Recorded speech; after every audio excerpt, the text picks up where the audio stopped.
And welcome back. This is News Talk. Our guest is Utica Attorney Mark Wolber. It is the first Sunday of the month. Thank you so much for coming in. Good morning. Answering Good morning. people's legal questions. If you do have any, 793 WKTV. And while we're waiting for calls, it is Super Bowl Sunday.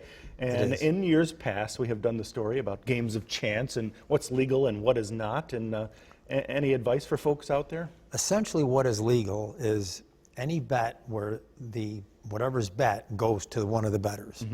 Goes to the winners. If someone takes a cut out of it, then it becomes illegal. So for example, if you have the squares and you have 100 squares and everyone puts $10 a square, you have a $1,000 pot.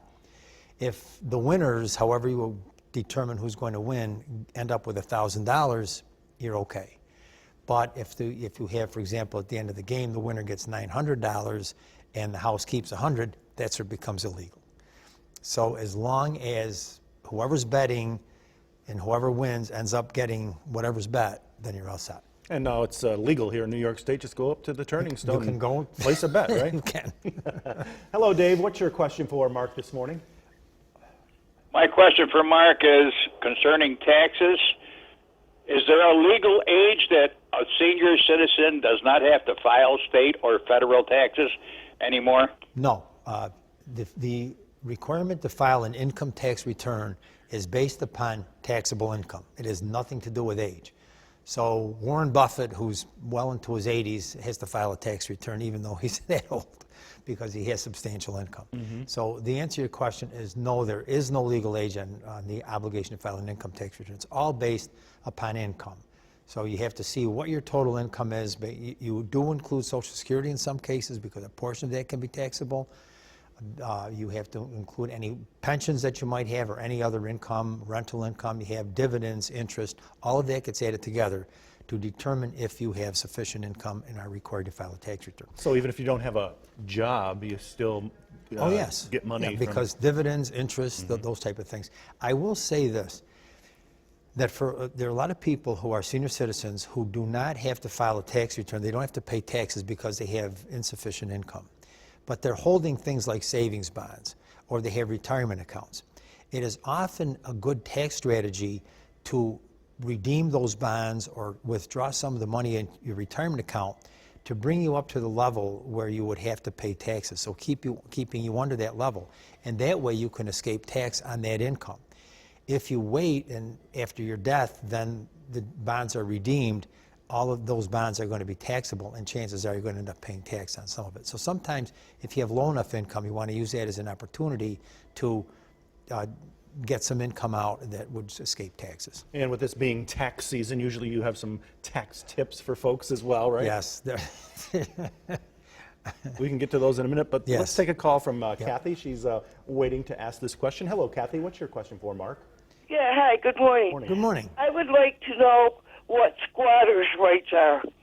Well, the squatter's rights really aren't anything. It's not really a legal term. The closest I can tell you about that is this. If someone is living in property and they have been living there for a period of time and you're going to evict them, you may have to give them some kind of a notice if you're aware that they've been there for a long period of time. If someone's just living in your house, they've just moved in and it's an abandoned house, they're starting to live there, you can just throw them out because they have no rights. The closest thing to squatters' rights is something known as adverse possession. If you have a parcel of land and you occupy it and cultivate it and you believe that you may own it, after a period of 10 years, you actually can become the owner of that property. It's called adverse possession. It has to be open and notorious, which means it's got to be something that anybody looking at it would be obvious that you are the one occupying it. And it sometimes happens where you put a fence in and the fence is on your neighbor's property and may have 2 or 3 feet of their property on your side of the fence, but you're mowing it, you're cultivating it. Eventually that can turn into you can get title to that, but you do have to go to court to get that. If you have permission, it doesn't apply. It's only when you do it without permission. Interesting, that's for Yes. sure. Hello, Sheila. What's your question for Mark this morning? I took and had a simple IRA that I closed out to put into an existing one with my current employer. I received a 1099. Do I have to pay the taxes on drawing it out and putting it into another one? Most likely the answer is yes, because you probably made a mistake when you did it. If you draw the money out and you take it, and then you have possession of it for even a short period of time, and then you put it into the other IRA, that is going to be taxable. What you have to do in that case to avoid the taxes, you have to have the money directly transferred from one IRA to the other one. If it's a direct transfer, then you can avoid the taxes. But if you take the money and then you put it into the IRA again, the likelihood is you're going to have to pay taxes on that because you have taken it out. So, Hey, Ray, what's your question for Mark this morning? Yes, Mark. My wife and I will be turning over our house to our children, and my question was: at that point, would the taxes on the property, would it be my responsibility to pay or their responsibility to pay those taxes? essentially it's yours. When parents own property and transfer the property to their children but retain the right to live there, essentially the one living there has a responsibility to continue to pay the taxes. Upon death, then it would belong to your children. It would be their obligation. It's an interesting question because in a way no one has the obligation to pay taxes on real estate because you can't be sued if you don't pay. The property would be taken over by the taxing authority after some period of time.